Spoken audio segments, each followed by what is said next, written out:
This is a good movie podcast with Katie and Joe.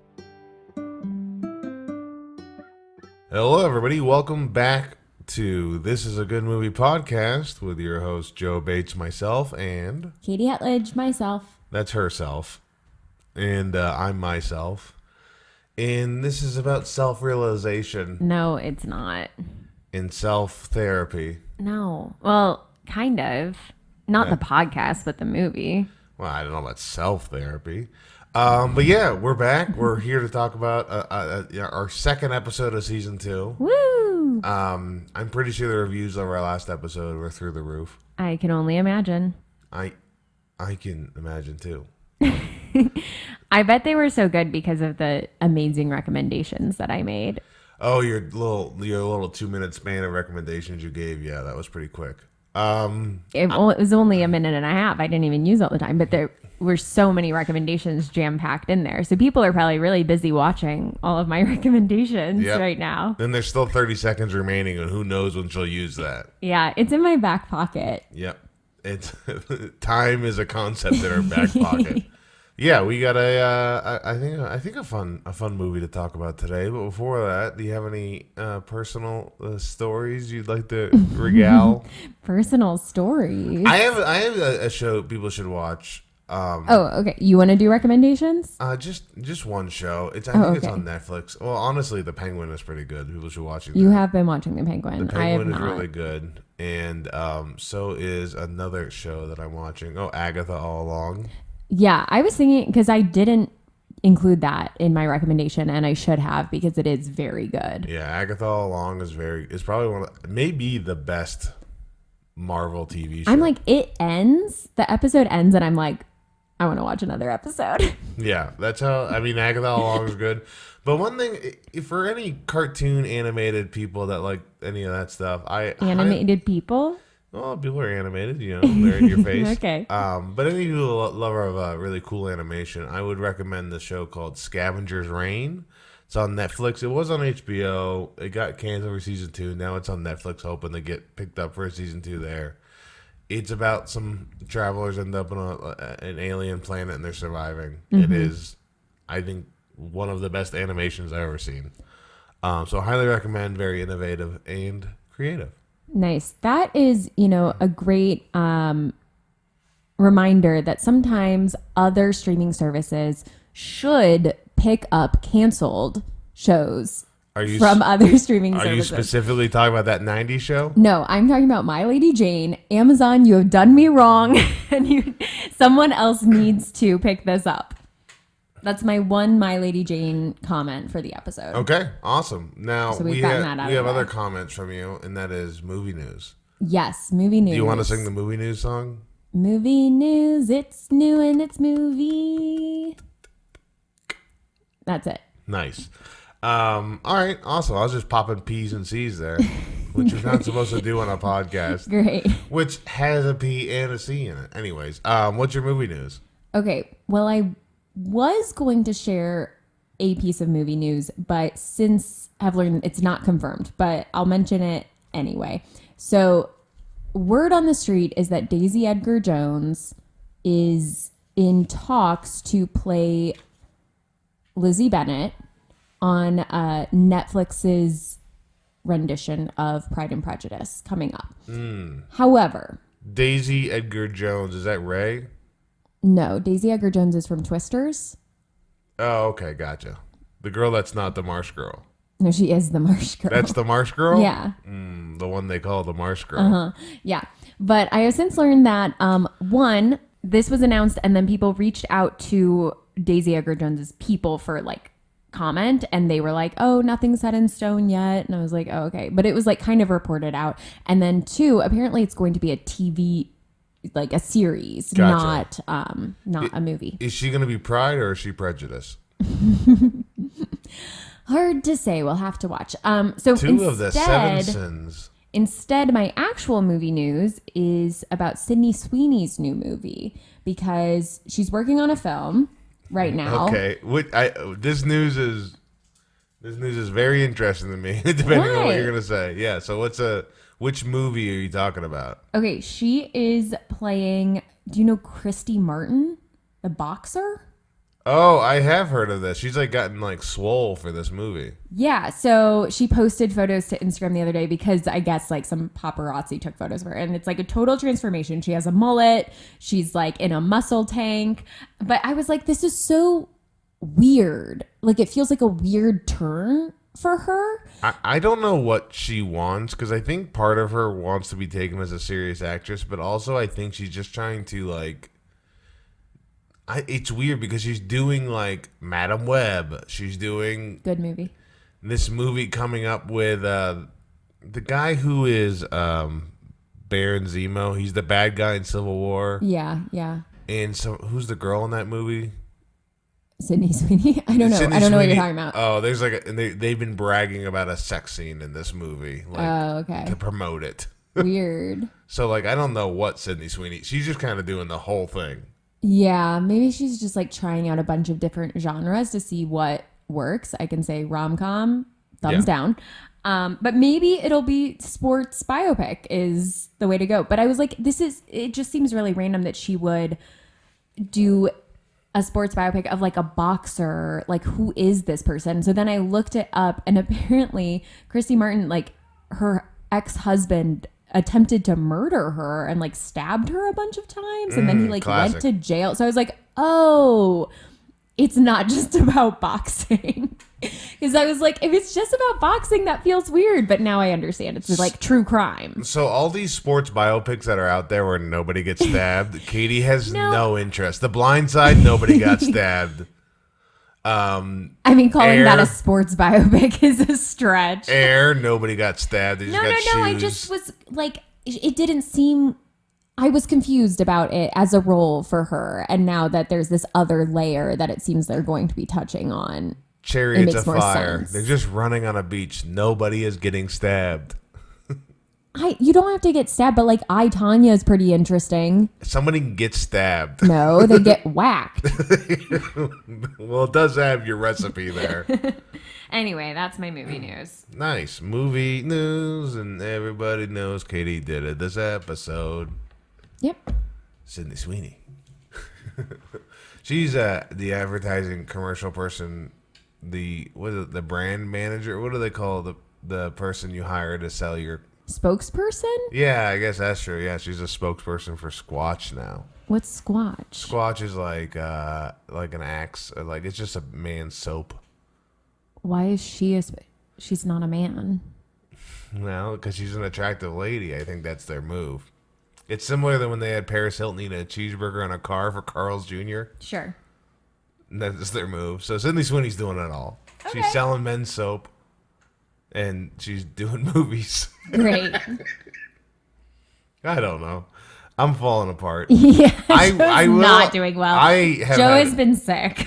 I've had a bad week this week in so many ways, so I am a little off kilter.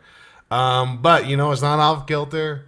Our movie this week, Katie. I made you watch a movie. You watched it. We'll talk about it. Okay. We'll determine if it's a good movie or not. I know my answer. Great. We watched the movie Good Will Hunting. Yes, we did. Good Will Hunting came out. The release date was December 5th, 1997. Okay. The running time is 126 minutes. We did have to purchase this on Prime. I thought it used to be on HBO Max. A lot of the Miramax movies were on there. Mm-hmm. This is the budget was. What do you think the budget was, Katie? I don't know, like 50 million. $10 million. Wow. Well, probably because they They're- wrote it, and so they Yes. probably didn't, demand a whole lot of money for themselves. What do you Matt think Damon the- and Ben Affleck. Box office off 10 million was for this movie. 100 million. $225.9 million. Wow. This movie did amazing. I mean, this is probably like the movie that allowed them to then set up like a studio of them. Don't you think? Well, so no, this movie kind of helped Miramax. Oh, okay. This movie, well, let me go through the history of this movie, Sure. and then you can see who this benefited the most of anybody. Initially, this was this movie started from Matt Damon writing, had an assignment in his playwriting class at Harvard. Okay. So instead of writing a play, he wrote like a 40-page script and sent it in. Similar idea of what this movie is. The only I like that there's just like a playwright professor who's like, this is not what I asked for. Like, it is annoying as someone who has taught before. It is annoying when kids turn something in that like you can tell they worked hard on and is good, but like just is not the assignment at all. And you're just like, what do you want me to do with this right now? Like, honestly, you think this is just a choose your own adventure? But as the teacher, you are wrong because this did lead to an Oscar-winning movie. I don't think I'm wrong. He can still do it, but Yeah. like No, I maybe hear you. also do the assignment. Be like, I made this. Can I get an extension? And I'll submit whatever later. I'd appreciate that. The only scene that was verbatim from that script that made it to the movie was the initial meeting between Will and Sean. So that was in there. So they had the script. Ben Affleck and him decide, hey, this is something. Let's write about it. Sure. Ben Affleck's father and stepmother were janitors at Harvard. Oh.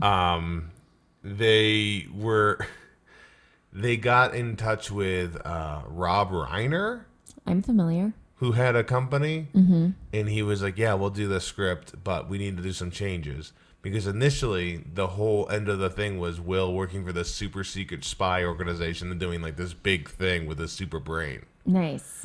And he was like, how about we don't do that? Let's What? focus on the therapist relationship. Fine. And he's like, let's not make it too crazy or action-packed. This is like a relationship movie, like a personal growth movie. He sent it to Terrence Malick, who... Joe just gave me the craziest look when he said that, as if I'm supposed to know who Terrence Malick is. He is like a visionary director. He's like a very... he's made the Thin Red Line, Tree of Life. He's... I've never seen those movies. I know you've never seen these movies, but you've heard of these movies. These are like big visionary... Anyways. Honestly, I haven't. Well, his note was that at the end of the movie, Will should go towards Skylar, like driving to Skylar. Okay, no wonder I Rob don't like him. Reiner sent this movie to William Goldman. Do you know who that is, Katie? Goldman Sachs. The author of The Princess Bride. Who just said, hey, Rob Reiner's correct. Although in William Goldman's like book, Which Lie Did I Tell? He says that he wrote Good Will Hunting.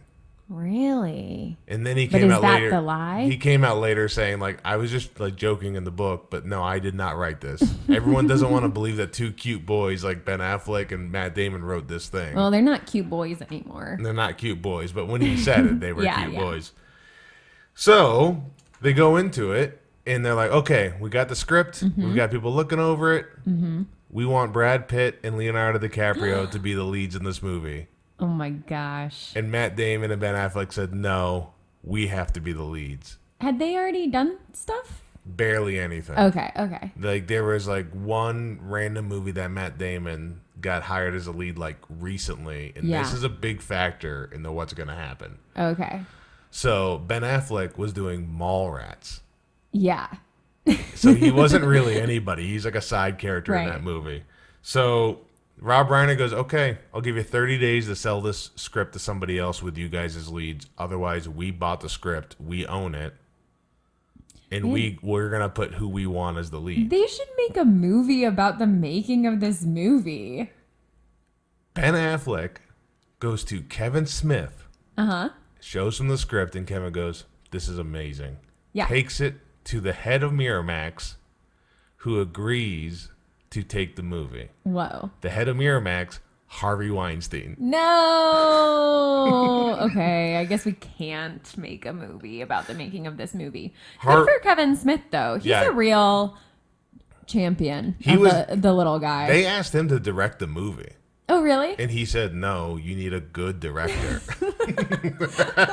He was like, this isn't my style. I know we usually talk about the movie, but I just think the history of this movie is very important. Like, kind of get through what's going on to do this. Sure. So, Harvey Weinstein looked at it and said, yeah, Matt Damon had just been hired as a lead in this other movie. He says, okay, Matt Damon and Ben Affleck can lead the movie. We'll take it. Yeah. He goes, and then Ben goes, and my brother has to be in it. and then Harvey goes, we got to take out this scene in the middle of the movie where Robin Williams' character and Skarsgård's character have sex with each other for absolutely no reason. What? And Ben Affleck and Matt Damon go, thank you. We hid that scene in the script to see if executives actually read the script when we sent it. Okay, that makes sense because I was like, that doesn't fit in the movie at all. I know. It's just put a random sex scene between these two guys weird to see if people read it. So they took it. They went and did the movie, and it won 2 Oscars. Yeah. Nominated for 9 Oscars. Whoa. Do you have a guess at what this won an Oscars for? Okay, I think this won for... I think Matt Damon and Robin Williams both won. Matt Damon was nominated, did not win. Robin Williams did win. This was Robin Williams' big Oscar winner. Then I'm going to say original screenplay? Exactly. Yeah, it was nominated for Best Picture, Director, Actor, Supporting Actress, Screenplay, Film Editing, Dramatic Score, Original Song. Wow. Original song Miss Misery by Elliott Smith. Original screenplay. Matt Damon was 27. Ben Affleck is 25. Ben Affleck is the youngest person to win an original screenplay Oscar. What a fun fact about Ben Affleck. You think he's one thing, and then he's like a million other things. Yeah, it's crazy. I mean, he helped make this movie. This ended up being Miramax's biggest movie until Chicago. Wow. It beat out Pulp Fiction, which was their previously big movie. And now he's Batman. Well, he was Batman for a little bit, yes. So yeah, that's this movie. This movie has a crazy story building up. Matt Damon is the 4th person ever to be nominated for actor and writing. Wow. Charlie Chaplin, The Great Dictator, Orson Welles with Citizen Kane, and Sylvester Stallone with Rocky. Wow. And all of those are like household names. I guess Matt Damon is a household name, but I feel like for some reason when people talk about, they're like George Clooney, Brad Pitt, like he is there, but like people don't bring him up as much. This you know movie, what I mean? Yeah, this movie though is like really this truly is Rocky.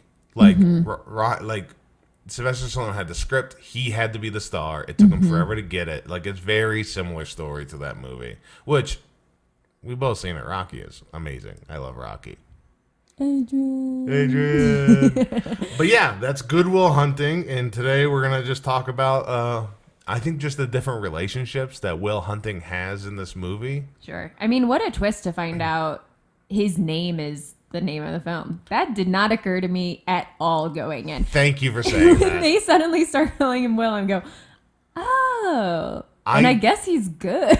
I've watched this movie so many times. It took me years until I put it together that Will Hunting... I mean, very smart. Very smart. Because it has a double meaning. Yeah, this is...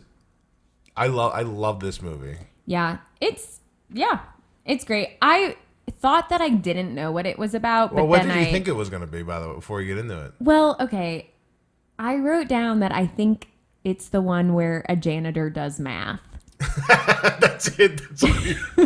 Which isn't wrong, but no, it is what it is. The problem, I also, for some reason, thought that was actually the plot of Rain Man. And I've since looked up the plot of Rain Man to be like, is it similar? And it's not. So it's just like some wires got crossed a few years ago in my brain, and so I couldn't keep them straight. So I knew definitely different movies. Definitely different movies. Good Will Hunting, Matt Damon, Ben Affleck, Robin Williams. It might be the one about a janitor doing math, but that also might be Rain Man. And so that's just where I left it. And it didn't occur to me to ever look into that for any reason. This is another note. This is the first film where the person with top billing in the movie, Robin Williams, won a supporting actor Oscar. Oh, that's interesting. He doesn't show up for 31 minutes into the movie. I was like, where is he? And once I realized that Matt Damon is the janitor, I was very confused as to where, for some reason, I thought Robin Williams would be the custodian and he wasn't. And so then I was like, where is he? Is he a professor? Like, what's going on? And then the minute Bill Skarsgård?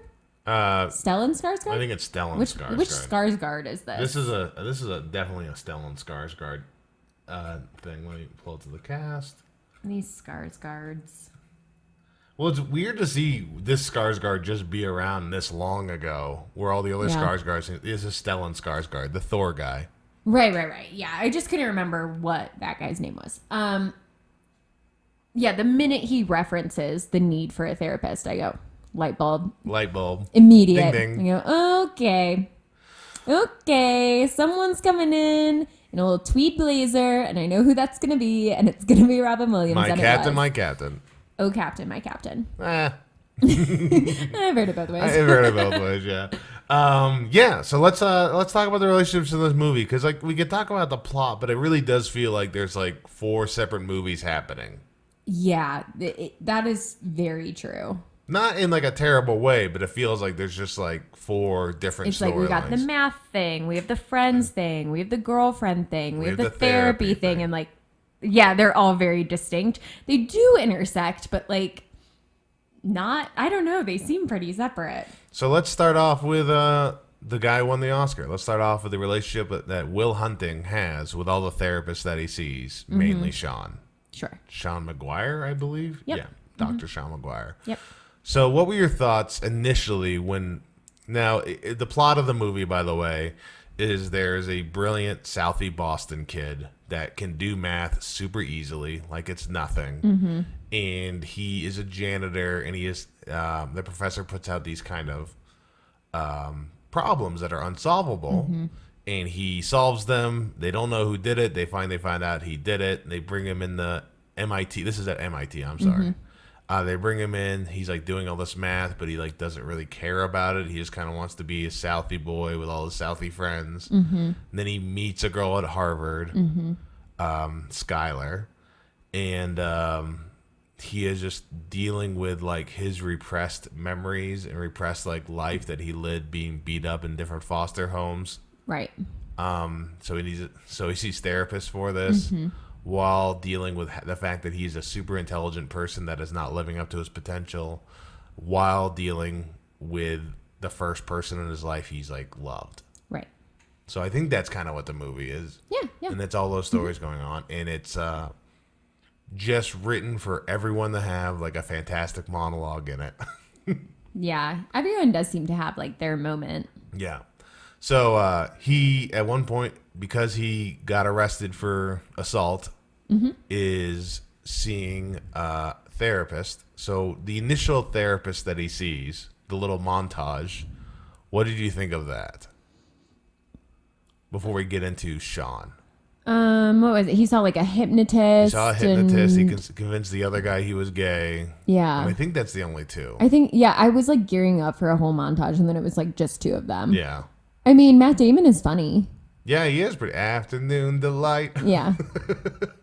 Do you like Matt Damon's... This is a side note. Do you like Matt Damon's Boston accent? Sure. Yeah, it's pretty good in this. I haven't spent a lot of time in Boston, so like I can't really tell the difference between a bad Boston accent and just a regular Boston accent. We have spent time around my parents. Yeah, but I don't know. I know I don't sound like this, folks. My parents have thick Boston accents. They haven't lived in Boston in over 50 years, and they still sound like they live in Boston. Yeah, and so he just kind of... what he does is he reads all the therapist books as much as possible. He's able to kind of understand what their problems are and what their own issues are, and uses them against them in therapy.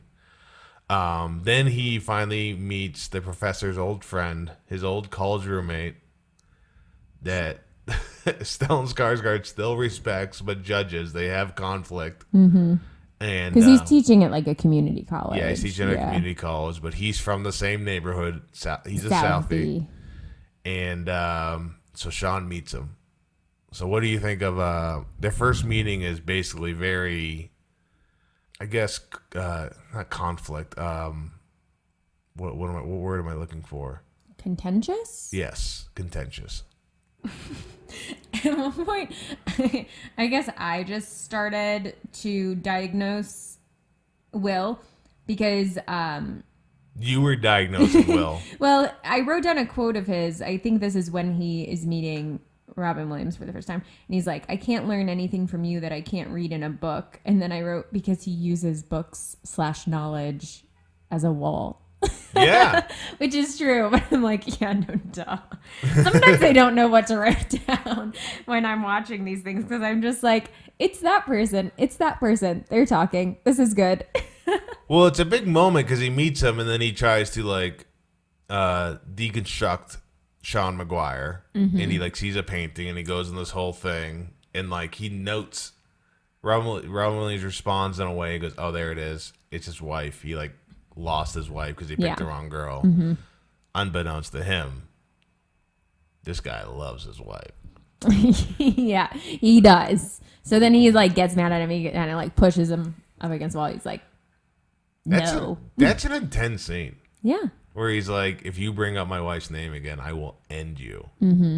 I feel like at that point, Matt Damon's like, okay, now I respect this guy. It is. Now I'll go to therapy. It is very respectful. And then Robin Williams tells the guys, like, I'll still do another session because every other therapist quit immediately. Right. Like the moment he's like, oh, this is going to be difficult. Like, Not which Robin is like, Williams. He sees potential. How are you a good therapist if like the moment somebody shows you any conflict, you're like, I'm out. Well, because I think they're not good therapists. They're similar to... They're like book writers. Right. They are, hoity-toity psychology professors who are like, even one of them is even like, this isn't worth my time. He's like, I'm too famous for this or whatever. So you kind of need someone who doesn't have that ego. Yeah. You don't want your therapist to have an ego. That is true. I mean, one time I had my therapist that I had destroyed my ego because I watched them watch me do stand-up. Yeah, that's bad. You shouldn't watch the stand-up clip and they weren't big laughers to begin with. So they said a lot of times she was just going, And I was like, this is killing me. Yeah. Maybe it was a test. Yeah, it wasn't great. Of your ego. I definitely failed. But yeah, so he takes him out again, but this time they leave the office. They go sit on a bench, and he just sets it to him. He goes, look, dude, you're the smartest guy in the world, but you're an idiot because you haven't lived life. Yeah. You hide away. You keep in your little, like, secluding thing. And sure, you can talk your way out of anything, but you don't know anything. Right. And I really love that scene. Because no one talks to this kid this way because he's always able to talk his way out of it. Well, who's going to talk to him? He doesn't have anyone. Like... He has his friends, but they're all wrapped up in their own stuff, and they're not, like, moving him forward. He doesn't really talk to people at work, and then he lives by himself, and he doesn't have any family, so... No, it's true. And anybody that even gets close, I mean, he's an arm's distance outside Ben Affleck. Yeah, they're outside of the book wall. They're outside of that book wall, that knowledge wall. That knowledge wall. That bench in that movie was made when Robin Williams died. They made that, like, a temporary shrine for like Robin Williams. Like people would leave stuff for Robin Williams at that bench in Boston College Park. When you say temporary, it's not there anymore. I feel like at that point, just you got to put a plaque on it and keep it there. Well, they wanted to build a statue, but they ended up not doing it. How awkward to be like, I think today is the day that we gotta take down the shrine. The flowers, they're wilting. We gotta. It's been 15 months. That is the appropriate amount of time to grieve Robin Williams. I don't know. Yeah, who makes that decision? I don't know. Like, these kids keep leaving lamps over here. These people keep leaving suspenders for Mork. Yeah, I thought it was really good. One moment in their relationship that I liked was when they're just talking about like lifting weights, and Matt Damon asks Robin Williams how much he benches. He goes 285, and then Matt Damon doesn't talk anymore about it. It's just kind of that little stuff that I really like. Just like it's really, I think this represents the way aggro men handle and talk to each other really well. Sure. Which is toxic, but I think it does. Do you think Sean Maguire is aggro? Why? Because he kind of like no, but he's like lashes Southie. out a little bit. He's Southie, where he's so he like gets it. He's like there is like a part of intimidation and like you need to be the strongest to like for anyone to respect you kind of thing. Yeah. I did think it was a cute moment at the end when he like when Will writes him a letter. Yeah. And that Sean is like, I'm getting back out there. I'm going to go travel, because he also has been like kind of hiding away in his grief. So he's like, I'm going to go travel, but I'll check my voicemail so you can call anytime. I was like, oh, good friends. Yeah. You also don't get therapists that are like friends. Like, I know Will's a special case, but you don't get a lot of therapists. Just see a lot of people usually. But it's interesting. I guess like even he is not like a working therapist, Right? Because he's a teacher. Yeah, so he yeah, can. I don't think he actually has be a lot friend. of patience, right? Yeah. He has a lot of patience with Will Hunting. What did you think of Rob Williams' acting?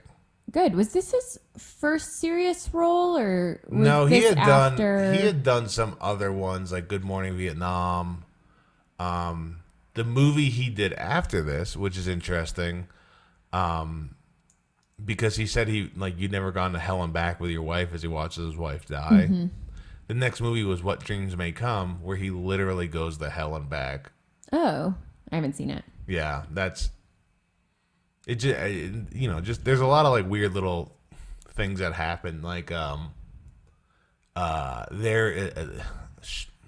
Matt Damon's character wearing like a Shelby Cobra jacket, and he plays Shelly in Ford versus Ferrari later in his life. Oh, funny.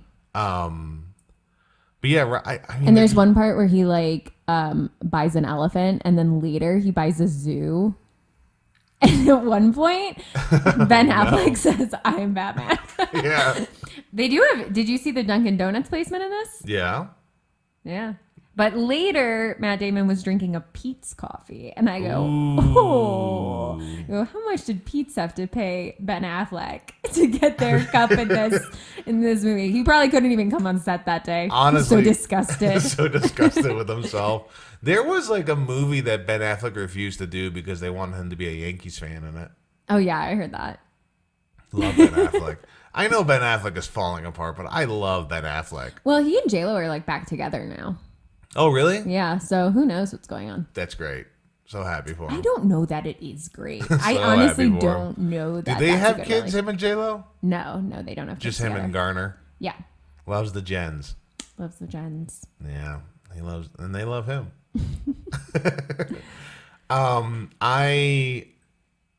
Some scenes I really loved. I love the story of the Red Sox game. They talk about it, and he's like, "I wasn't there." Yeah. And I was like, "That's great." Yeah, just talking to a lady, future wife, who would die. Okay. I mean, she did. I know, but that's not the point. Yeah, I guess. Well, it was the point because you saying it was all worth it. And then when he talks about his like the idiosyncrasies, like that's like what you love about somebody, not like the perfect parts. Oh, right. He ad-libbed that entire fart thing. When he talks about his wife farting all the time and like waking herself up, he fully ad-libbed that. That's funny. And like if you notice and watch the scene, the camera shakes a little bit because everyone was laughing. Yeah. I mean, yeah, Matt Damon was laughing. He's like legit laughing in that thing. That's really funny. Yeah. Then you have the big scene, the scene that's been parodied a lot. It's not your fault. Oh, yeah. What were your feelings of that? Was that like a little too on the nose? Like a little too like that's not how therapy works? But this isn't regular therapy. This is friend therapy. I don't know. I feel like with Will, he doesn't have family. Like he doesn't have parents. And so I think he needed a little bit of that like parenting energy. And so I thought it helped him. Yeah. I don't know. It's intense. So I was like, okay, I hope they stop yelling soon. But I understand why it's happening. It is interesting because like the side thing that's happening, which I think is a relationship we could talk about next, is the math professor that's trying to like get Will a job and like two very different approaches but to helping him. I think if you had like the math professor, I think, is like the villain of the movie. I don't know that there is a real villain. Yeah, I guess in that's this. fair. Like, there's not a real villain. There's conflict. Oh. Movies all have to have conflict. They don't all have to have villains. Because he's like a good guy. He's not a great guy. He's well-intentioned, I think. Yeah. Because he's like, I'm not, it does not help me at all. Mm-hmm. It helps society. Right. He doesn't want to see this potential wasted. Mm-hmm. But he's forcing it like too fast. Yeah. And then they have a relationship. Robin Williams and Stellan Skarsgård. Because they're former roommates, college roommates. And their conflict is crazy because Stellan Skarsgård, and I don't know if this is like, was like too forced or because he's a math professor, he just keeps thinking it's like they have an issue with each other. Mm-hmm. And Robin Williams doesn't seem to have any issues with him at all. No. I think he might find him a little annoying. Yeah. Well, he's a field scholar, though. You got to respect him. Sure. The Fields Medal. I mean, if you want it, Katie, you can have it. I don't even care about I it. do think that there's an element to this film that I don't know math. I don't like math. And so I just have to ignore that whole part. I'm just like, well, I guess math. They were talking to like MIT professors and like Columbia professors about all the math in it originally. Mm-hmm. The original script, he was going to be a physicist. Sure. And they talked to some professors who were like, physicist is like a group effort. You should work on like mathematical theorems because that's like an individual thing. Gotcha. So like changed it to that. There actually is a story of some guy in the past who George Danzig in like 1939, he came into class late and there was 2 problems on the board. So he's like, oh, those are homework assignments. Mm-hmm. So like a few days later, he like turns in his assignments. And he's like, oh my God, I'm so late on these homework assignments. And he turns them in. And his professor, like several weeks later, pulls him aside and goes, yeah, those 2 things you just turned in, those have been like 2 unsolvable problems in statistics that you solved.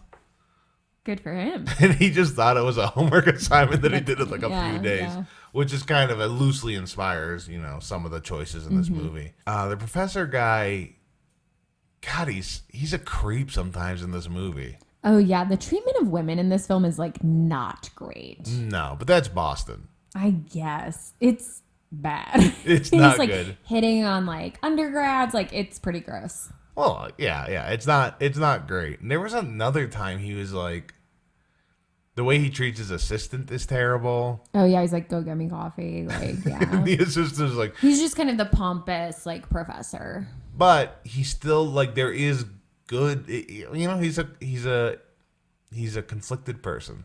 He's complicated. Sure. Were you team Robin Williams or team Stellan Skarsgård for how to treat... I don't think there are teams for this. Like, they seem to both want to help Will.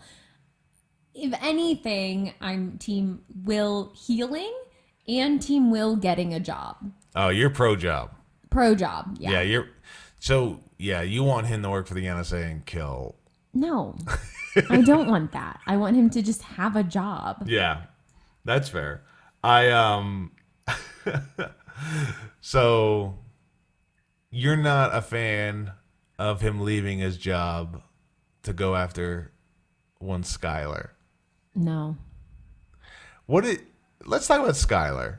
Who okay. I will mention, Skylar was the name of Matt Damon's college girlfriend. Ooh. That was a pre-med student.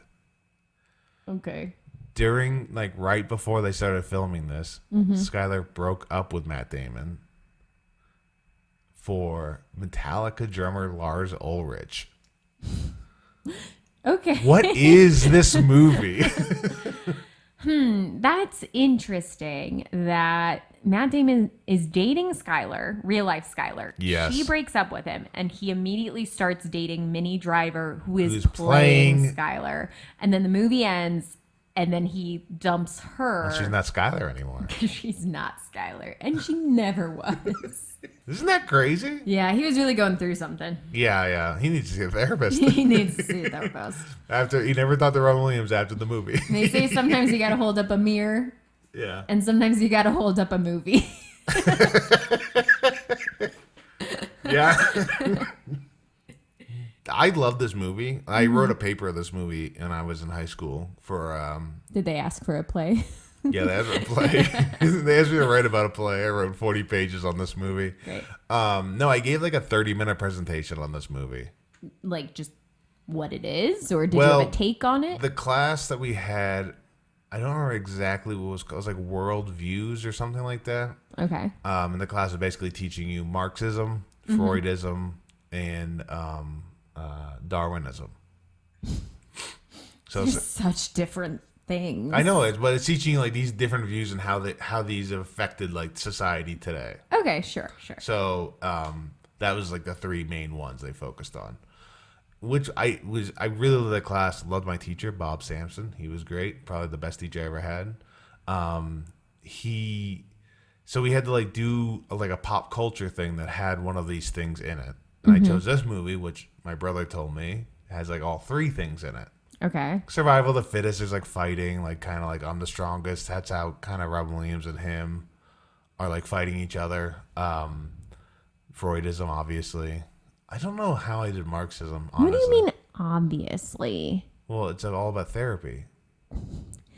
You know, Freud isn't like all therapies. No, he's not all therapies, but there's definitely an influence of Freud in this movie, especially with those early therapists.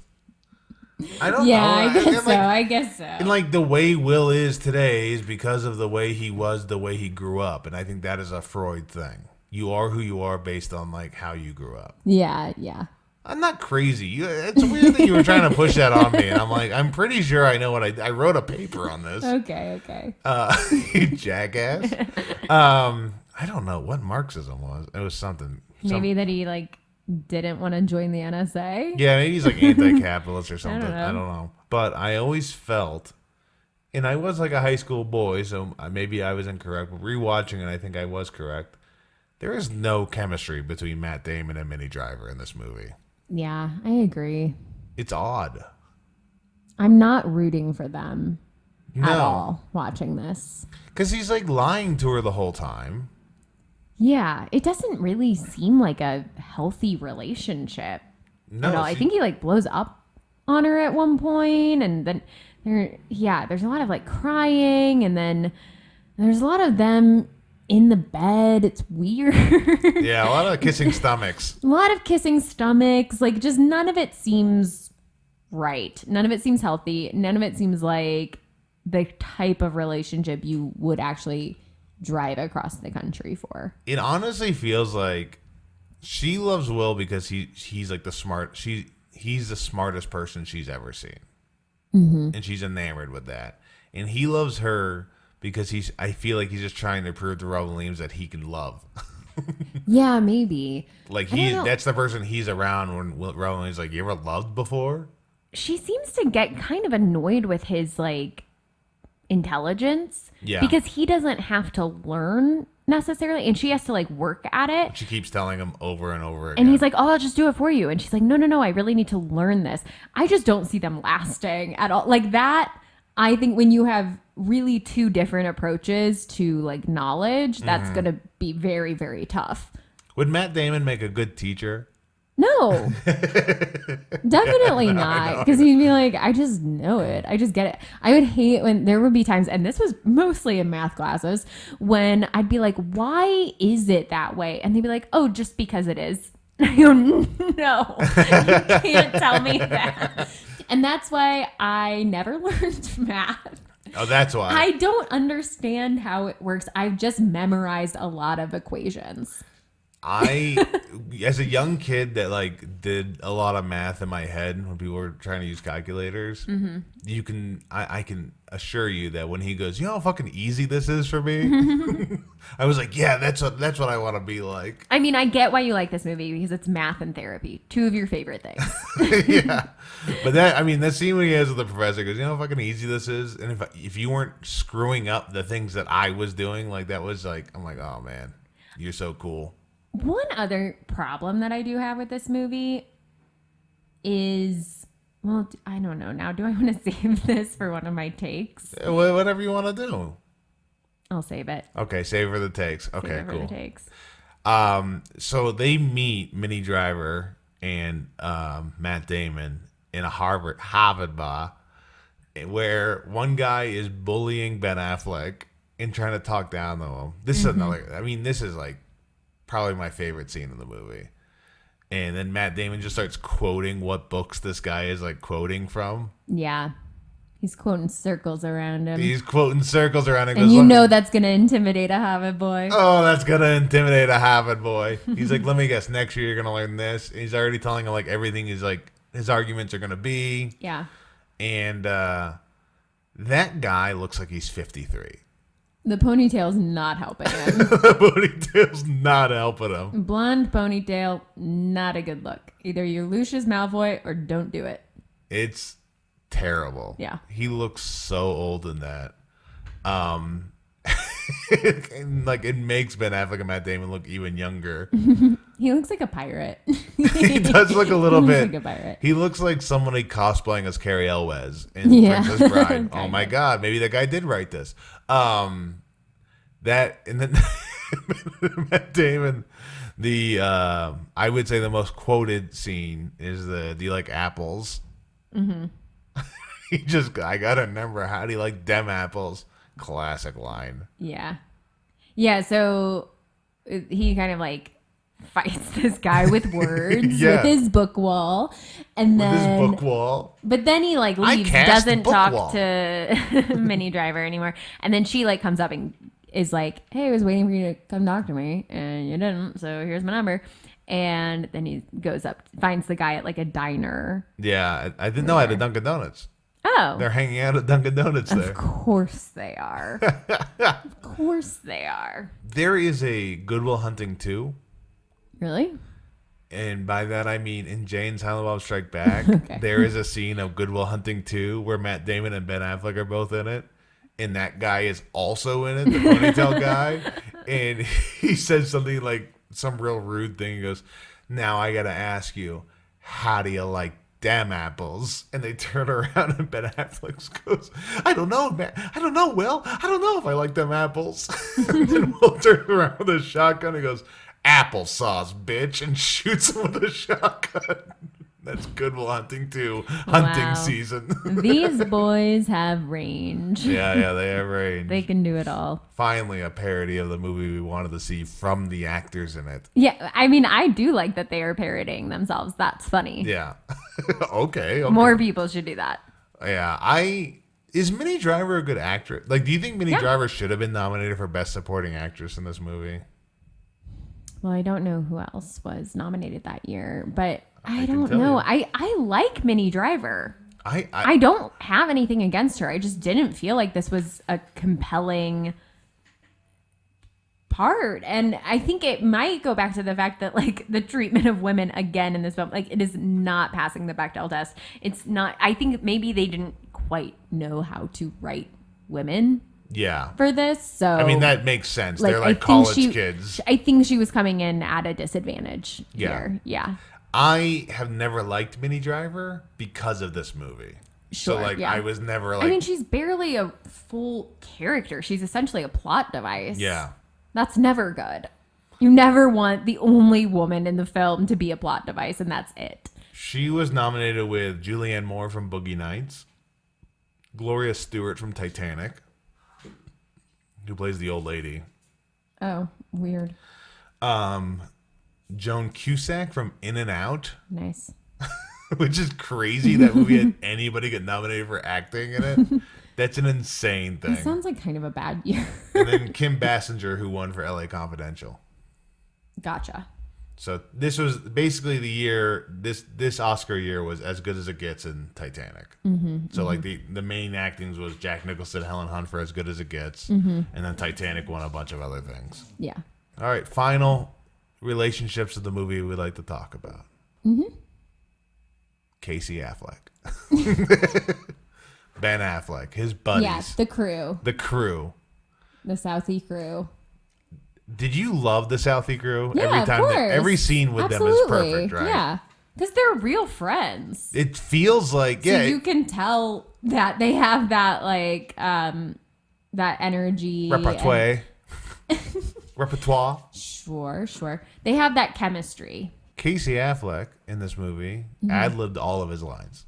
That makes so much sense because it seems that way. It seems insane every time he talks. I love it because that's like there's so much authenticity there. Like I think that's what kind of makes it is I'm assuming everyone else had real lines and then they were like, and Casey just like add something there. And then he has definitely that like little brother kind of energy and it really rounded out the group. Yeah, I had no idea Casey and Ben were brothers in this movie because I don't like look at the cast or anything like that. So it's like they look alike. Yeah, they do look alike, but again, they're casting, so you don't really know. Yeah. But he is so funny in this. Mm-hmm. There's a moment when Skylar goes up to Will at the bar, and then Casey goes, "I swallowed a bug." He stole that line. From who? There is Apocalypse Now is a movie. Mm-hmm. And then there's a documentary about making that movie, about how terrible it was. And there's Marlon Brando was like talking about it. And then in the middle of it goes, I swallowed a bug. Well, I don't think of that as stealing. I think that's like an homage. Yeah, exactly. Yeah. Sorry. But he is like, I thought he just made that up. But then also what he is doing is quoting a documentary about it. So it's so weird. That's great. Yeah, I like that. And then they have the one friend who like does nothing. No, he's just don't there. Even know his name. It honestly feels like it's just their buddy. Yeah, but you gotta have one of those in the group, I think. Yeah, he is great. And then there is this really Ben Affleck became one of my favorite actors as a kid because of this movie. Yeah, that makes sense.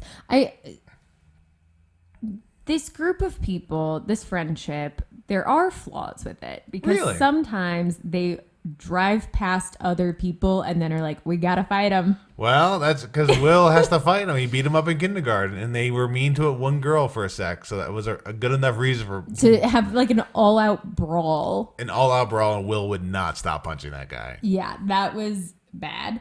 That fight choreography in that scene is terrible. Oh yeah, it's like the weird slow motion. But like they're punching and like while they're like in the acting of what they're acting, they're actually doing it in slow motion. Yeah, they're like, do it in slow motion, but then we'll like speed it up. It'll look right. But like you can't control your hair when you're doing slow motion. So it's like they're punching slowly, but their hair is moving normally. Mostly Casey Affleck. And they're falling slowly too. Yeah, that was a weak part, but it was funny, so I'll allow it. But there was the couple really nice moments with Ben Affleck. One is where they are working on the construction site, and Matt Damon's like, I'm just gonna do this. This is honest work, and like I'll do whatever. And Ben is like, no. He's like, what are you talking about?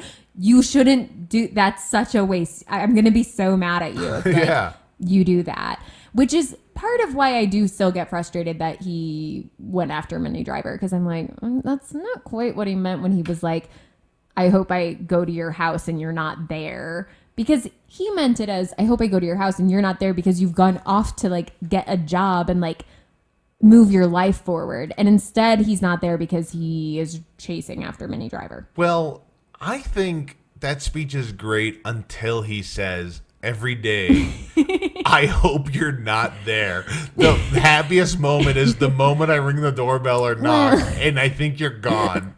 That's the happiest I am every day. The words sound mean. They sound terrible. But the meaning is nice. Katie, if I told you the best part of my day... We don't have that kind of relationship. You have so much potential. We're married.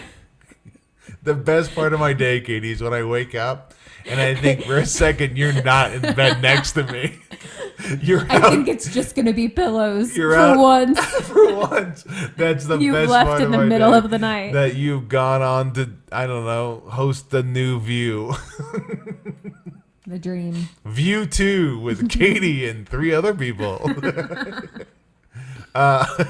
Katie and three highly trained dogs. View 2. Nobody's watching. They paid me a lot of money for this. That's just a show that exists in 30 Rock. View 2. Yeah. Yeah, it is. But like, I love the retainer scene when Matt Damon sends him for the job interview. Oh yeah, that was funny. Ben Affleck, like, wow, he's so unserious. I also like that at some point there had to be a scene of him asking Ben Affleck to go do that. And Yeah. I was like, okay. There is a lot of like, that's the one thing with like Ben Affleck in this movie. He is like, what do you need? I'll do it. You need my car? Cool. Here's my car. Like, here is this. Here's that. The scene where they give him a car is like unbelievable. Yeah, it's so sweet. They made it for him. This is a piece of shit.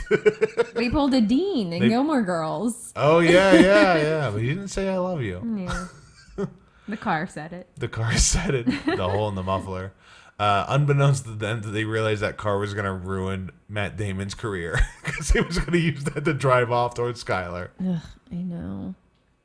It's not a good relationship. He punches a wall. It's not good. No. He has a lot of rage in him. But now he had a breakthrough in therapy, so he'll never do that again.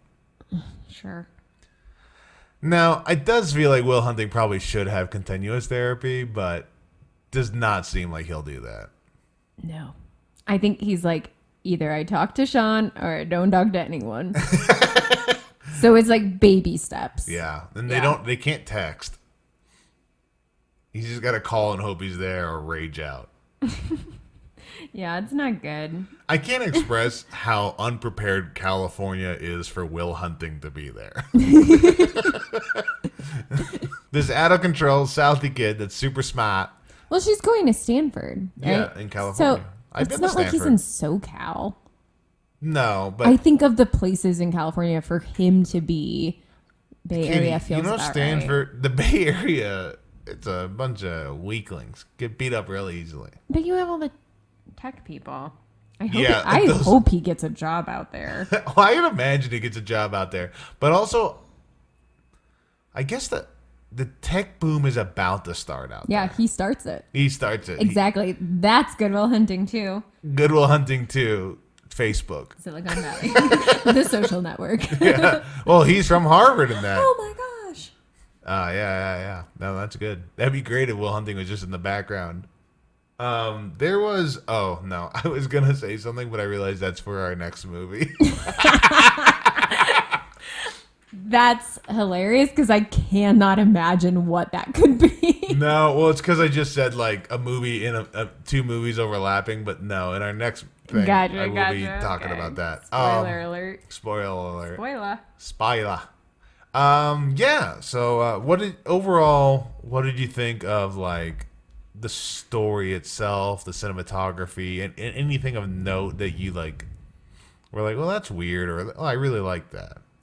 Overall, fine. It had the vibes of, what is that movie that we just watched that had A Beautiful Mind? no. That had Paul Giamatti in it last year. Oh, The Holdovers. Yeah, like Yeah. academia 90s.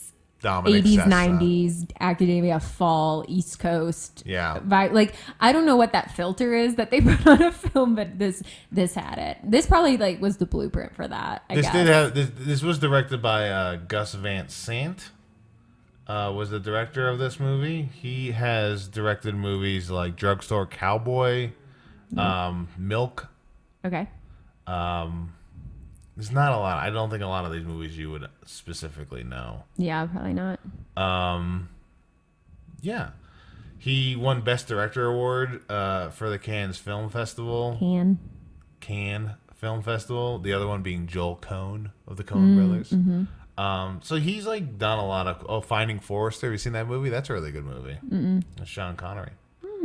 But yeah, he's done a lot of stuff. It's just not like very well known, but this was probably his biggest movie. It was Good Will Hunting. Yeah, it's a pretty big one.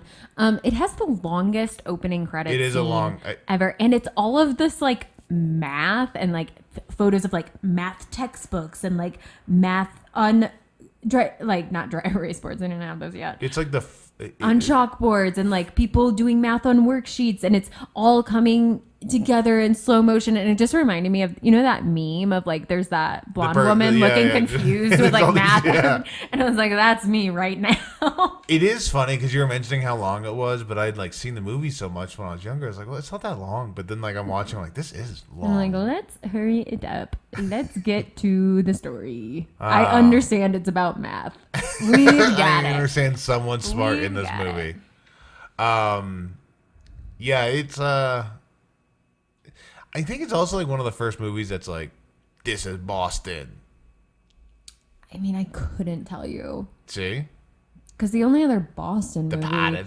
I know that's like honestly really good is Fever Pitch. So Oh no. God. what if I made you watch that next? Every morning I wake What if up. I was like, let's do Boston films? Every morning I wake up and I look over and I'm like, gosh, she's still here making me watch Fever Pitch.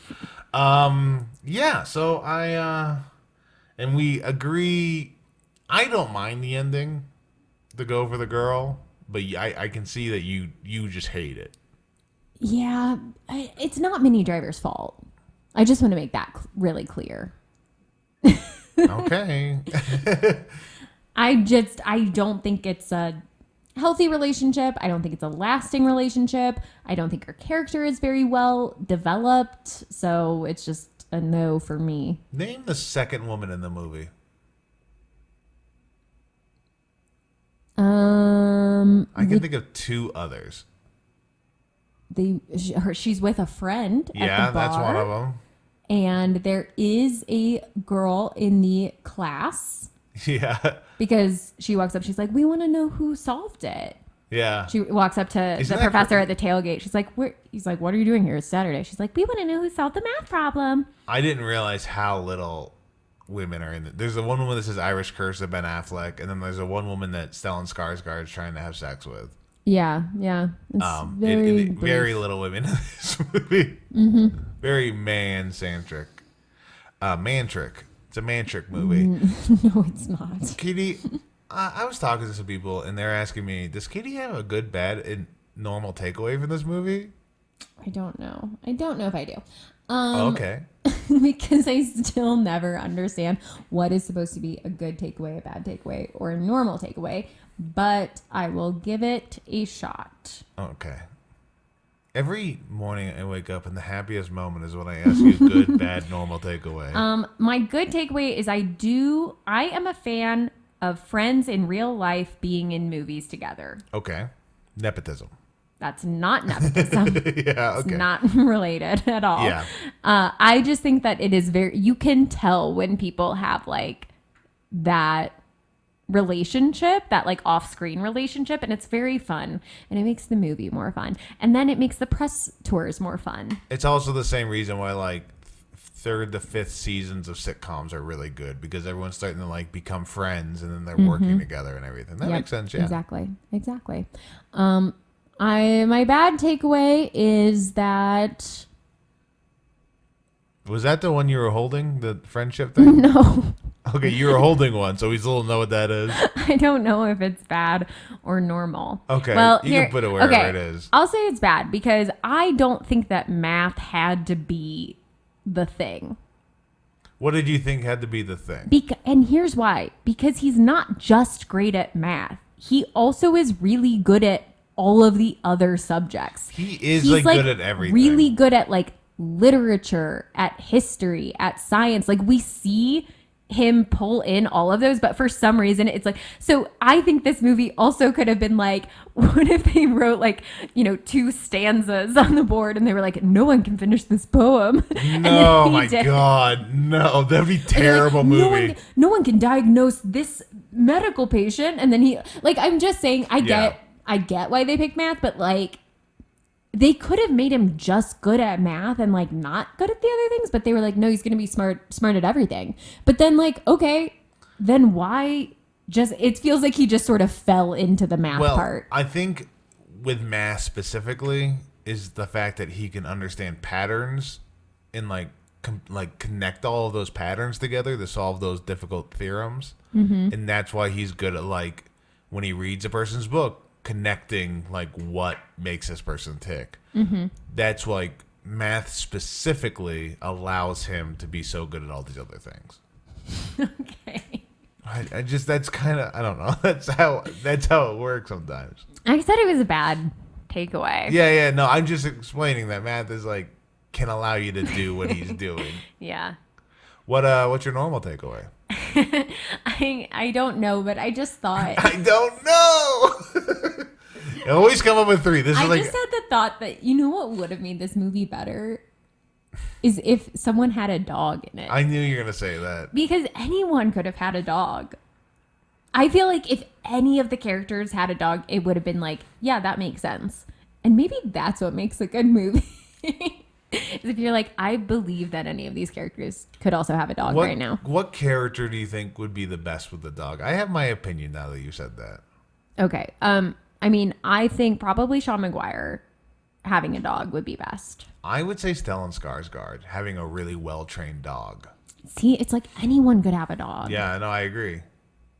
And then Matt Damon could like find a dog, and then he's like, "Oh, you're an orphan like me," and then maybe we could have like eliminated the relationship piece because he could learn to love. I have to go see about a dog. The unconditional love of a dog. No, that's terrible. If there's no Skylar, he's kissing a dog's belly. That doesn't make any sense. No, I don't want that. Just saying. Or like Ben Affleck has like a little scrappy dog. I don't know. Any of them could have had dogs. Yeah, Ben Affleck does have a scrappy dog. It's Casey Affleck.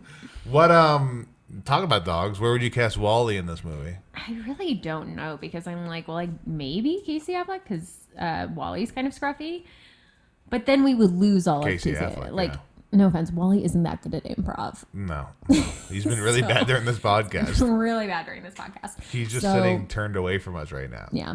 Maybe Wally could be one of like the job interviewers. Okay. Good. Reading through a resume. We could put him in little glasses. Did you like that scene when Matt Damon just explains why he doesn't work for the NSA and just all the reasons like it's gonna a timeless tale, I would say. Yeah. I was watching and I was like, this could be written right now. Well, I think we're at the part of the podcast where we ask everyone's famous question. Mm-hmm. Everyone's famous question. Katie, is this a good movie? Well, I feel like it's a little unfair because good is in the title. Is this a hunting movie? It is a hunting movie. No, yeah, it's a good movie. Oh, nice. Look at me. I feel like I've been kind of picking ones that are hit or miss. Mm-hmm. But this one I was like, I'm pretty sure Katie's going to really like this one. I mean, objectively, it made a bunch of money. It won awards. It's frequently referenced as people's favorite film. Mm-hmm. So it was going to be hard for it to not be a good movie, I think. Yeah. It's just a shame that it's not a great movie for women. yeah, that part isn't good. All right, awesome. Well, before we do an outro here, do you have a movie that you want us to watch next week? I do have a movie that I want us to watch next week. Next week, we are switching things up in many ways because I wanted to watch something that's a little bit more recent, a little more fun, I would say, and that you don't have to rent or purchase. You can watch it on HBO Max, and that is Forgetting Sarah Marshall. Okay. This is one of those movies that just escaped me. Yeah, I'm so surprised that you haven't seen it. Yeah, of like the Apatow movies, Mm-hmm. never seen this. I've never seen This Is 40 is the other one, I would say. Oh, that's really good. But yeah, no, I'm excited to watch it. Okay, great. I'm not griping going into this one. Thank goodness. All right, everybody. This is another good movie podcast. We appreciate you all listening. We appreciate our podcast editor and theme song creator, Cale Forbes, the theme song vocals from Austin Fry, and our logo from Carrie Pulley. If you want to hear more from us, follow our Instagram at TIAGMpod. You can find our personal Instagram handles there too, and you can email us at TIAGMpodcast@gmail.com. As always, following, listening, subscribing, commenting, sharing, rating, reviewing is a huge help. Subscribing most of all, so please do that if you can. I'm Joe Bates. I'm Katie Etledge. We love you. Bye.